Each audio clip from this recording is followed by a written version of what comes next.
అసలు Visakha steel plant ప్రైవేటీకరణ కావడానికి మొదటి కారకుడు, ఆద్యుడు, బాధ్యుడు చంద్రబాబు నాయుడు గారే. ఆయన ఈరోజు బుక్కాయిస్తున్నాడు. కావాలంటే విత్ ఎవిడెన్స్తో లెటర్ ఇస్తాం మేము, కావాలంటే మా దగ్గర ఉన్నాయి, ఆధారాలు ఉన్నాయి, మీరు కేంద్ర ప్రభుత్వానికి రాసింది.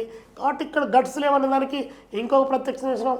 తమిళనాడులో స్టీల్ ప్లాంట్ మూతపడలేదు, ఛత్తీస్గఢ్లో స్టీల్ ప్లాంట్ మూతపడలేదు, జార్ఖండ్లో మూతపడలేదు, కర్ణాటకలో మూతపడలేదు. ఇక్కడ విశాఖపట్నంలోని స్టీల్ ప్లాంటే మూతపడడానికి కారణం రాజకీయపరమైనటువంటి అనైక్యత, కేంద్ర ప్రభుత్వంతో పోట్లాడి ఈ రాష్ట్ర ప్రయోజనాలు కాపాడడంలో ఈ పాలక పక్షాలు వైఫల్యం చెందాయి.